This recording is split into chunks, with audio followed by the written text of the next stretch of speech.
तो hello guys, कैसे हो आप सभी। आज इस वीडियो में हरियाणा बोर्ड 10वीं का जो इतिहास का जो सिलेबस है आपका वो चेंज हो चुका है।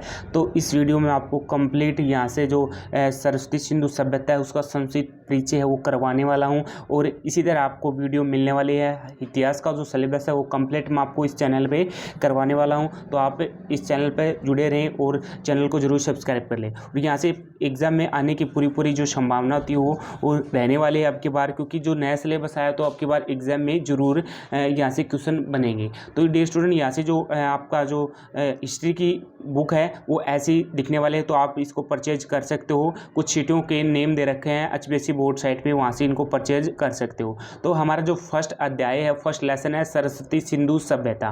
तो सरस्वती सिंधु सभ्यता, मान लो इसकी सरस्वती सिंधु सभ्यता में किसने किसकी खोज की थी, मतलब ये सब कुछ आने वाला है। हम परिचय पढ़ने वाले हैं, क्वेश्चन आंसर भी हम नेक्स्ट वीडियो में करेंगे। तो हमारे पार्ट फर्स्ट रहेगा, ठीक है। तो यहाँ से हमारा सरस्वती सिंधु सभ्यता जो हमारा अध्याय फर्स्ट है उसका जो जीवन जो संक्षिप्त परिचय है वो क्या रहेगा। तो डियर स्टूडेंट, यहाँ से देखो, प्रथम नगरीय सभ्यता।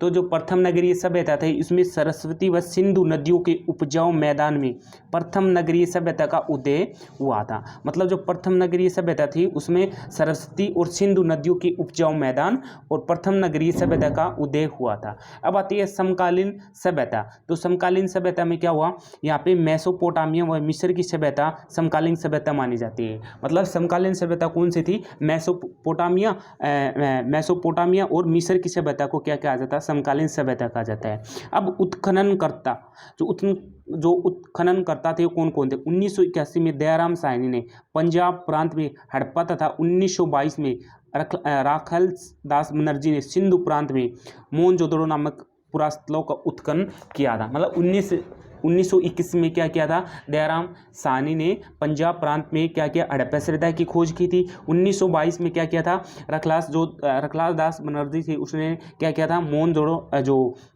एपेसिन प्रांत में मोहनजोदड़ो नामक पुरास्थलों का उत्खनन किया था, ठीक है। अब बात आती है यहाँ से आपका कि क्षेत्रफल, इनका जो क्षेत्रफल है वो कितना रहने वाला है। क्षेत्रफल क्या रहे, सरस्वती सिंधु सभ्यता का क्षेत्रफल 2,15,000 यहाँ से वर्ग किलोमीटर है। और पूर्व से पश्चिम क्या है, पूर्व से पश्चिम इनका लगभग 1600 किलोमीटर है। और एवं उत्तर से दक्षिण, उत्तर से दक्षिण कितना रहने वाला है, 1400 किलोमीटर इनका क्या है, एरिया है, ठीक है। टोटल कितना है यहाँ पे 2,15,000 वर्ग किलोमीटर। और पूर्व से पश्चिम, यहाँ से पूर्व और यहाँ से मतलब आपका क्या आ गया पश्चिम, मतलब कितना रहने वाला है ये 1600 किलोमीटर। और उत्तर से दक्षिण कितना, 1400 किलोमीटर। अब पूरा स्थल, इनके पूरा स्थल कौन कौन से राज्य में इनके यहाँ से सरस्वती सिंधु सभ्यता की पूरा स्थल है, पंजाब हरियाणा। तो यहाँ पे हम आपको हरियाणा वाले मेन रखना है, क्योंकि हमारा जो हिस्ट्री का जो सिलेबस चेंज हुआ है तो यहाँ पे हम क्या करेंगे, हिस्ट्री में जो भी हरियाणा से रिलेटेड, क्योंकि हरियाणा से रिलेटेड अब की बार हिस्ट्री भी हाई है, तो यहाँ से जो हरियाणा के जो पूरा स्थल आपको भी याद करना है वो मैं आपको नेक्स्ट वीडियो में करवाने वाला है, कौन से हरियाणा से पूरा स्थल है, ठीक है। राखीगढ़ी हो गई, बनावली हो गई, ठीक है। इस तरह के कुछ नाम रहने वाले हैं। तो जम्मू कश्मीर, पश्चिमी उत्तर प्रदेश, उत्तरी राजस्थान, गुजरात, पाकिस्तान और बलूचिस्तान, सिंध आदि प्रांत क्या है, इनके पूरा स्थल है किसके, सरस्वती सिंधु सभ्यता के, ठीक है। हरियाणा में पूरा स्थल कौन से है, देखो हरियाणा में राखीगढ़ा हो गया, बनावली, फरमाना, मिताथल, ठीक है। ये कहाँ पे, मिताथल आपका भिवानी में रहेगा, राखीगढ़ी आपका हिसार में, बनावली आपका यहाँ पे फतेहाबाद, और फरमासा ये भी आपका फतेहाबाद में रहने वाला है। नगर योजना, उसकी नगर योजना क्या क्या थी भाई, नगर में जो काम होता था उसकी योजनाएं क्या क्या थी, ठीक है। तो रक्षा, प्राचीर, पक्की सड़कें, नालियां, भवन, ईंटों का माप, स्नानागार, अनन्नागार, कुआं और शौचालय, ये थे क्या उसकी नगर योजना रहने वाली थी। अब आती कला कौन सी थी, उसकी कला थी प्रस्तर, पत्थर, धातु, मिट्टी की मूर्तियां, वो थी कला किसकी, सरस्वती सिंधु सभ्यता की। अब आती है महत्वपूर्ण कलाकृति, 19 सेंटीमीटर लंबी खंडित पुरुष की मूर्ति, धातु की बनी नर्तकी की मूर्ति की, ठीक है। क्या थी जो कलाकृति थी सिंधु सभ्यता की, वो थी यहाँ पे 19 सेंटीमीटर लंबी खंडित मतलब टूटी हुई पुरुष की मूर्ति, धातु की बनी हुई नर्तकी की मूर्ति, ठीक है। नर्तकी मीन्स यहाँ से जो नाचती हुई की मूर्ति यहाँ पे बनी हुई है, ठीक है। भोजन क्या था, यहाँ पे भोजन दोनों प्रकार का भोजन था, शाकाहारी और मांसाहारी, ठीक है, शाकाहारी और मांसाहारी, ठीक है। शाकाहारी भी थे वो और क्या थे, मांसाहारी भी थे। ठीक है, ये आपको याद रखना। आभूषण क्या क्या थे सिंधु सभ्यता से रिलेटेड, अमीर वर्ग के कौन कौन से थे, गरीब वर्ग के कौन कौन से थे।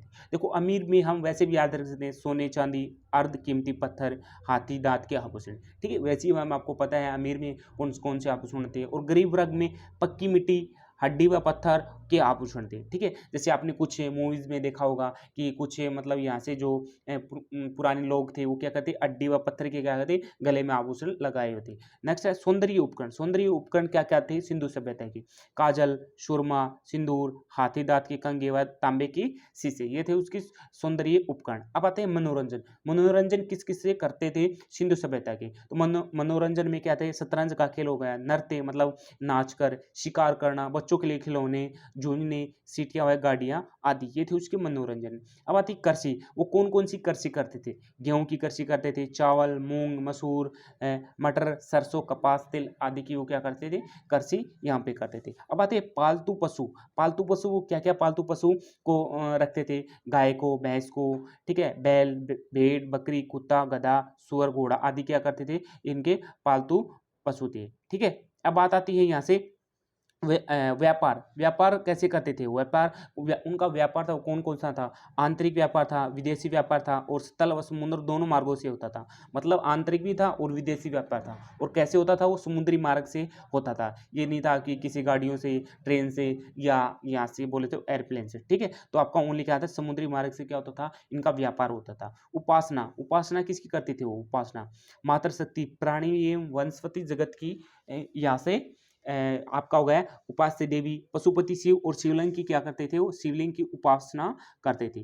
ठीक है, अब आते हैं कांस्य। सरस्वती सिंधु सभ्यता द्वारा सर्वप्रथम कांस्य धातु का प्रयोग किया गया। आपका यहाँ से ऑब्जेक्टिव क्वेश्चन बन सकता है कि सरस्वती सिंधु सभ्यता द्वारा सर्वप्रथम किस धातु का प्रयोग किया गया है, तो आप याद रखना आपको कांस्य धातु का प्रयोग किया गया था। ठीक है, अब यहाँ से बात आती है लोहा। लोहा सरस्वती सिंधु सभ्यता के लोह से परिचित नहीं थे। अब ये भी क्वेश्चन आ सकता है कि जो सरस्वती सिंधु सभ्यता के लोग थे किस धातु से परिचित नहीं थे, तो किस धातु से परिचित नहीं थे, वो लोहे से परिचित नहीं थे। ठीक है, आयरन से। ठीक है, आयरन का सिंबल क्या होता है, Fe। ठीक है, आयरन से वो क्या नहीं थे, परिचित नहीं थे। और किससे परिचित थे, मतलब किस धातु का प्रयोग करते हैं, सर्वप्रथम उन्होंने कांस्य का। अब आता था पतन। पतन कौन कौन से थे उनके, बाढ़, जो किस कारण उनका पतन हुआ था सरस्वती सिंधु सभ्यता का, बाढ़ के कारण, जलवायु परिवर्तन के कारण। ठीक है, महामारी, जैसे महामारी में क्या था, मलेरिया आ जाता है, विदेशी व्यापार में गतिरोध, प्रशासनिक शिथिलता। ठीक है, ये क्या थे, इसके पतन के कारण थे, क्या, सिंधु सभ्यता के। यहाँ से इनका संक्षिप्त परिचय आपका कंप्लीट हो गया है। नेक्स्ट वीडियो में आपको यहाँ से क्वेश्चन आंसर मिलने वाले हैं और यहीं से क्वेश्चन आंसर आपके बनेंगे। ठीक है, तो डियर स्टूडेंट वीडियो को ज़्यादा से ज़्यादा अपने फ्रेंड के पास जरूर शेयर किए। तो थैंक यू डियर स्टूडेंट।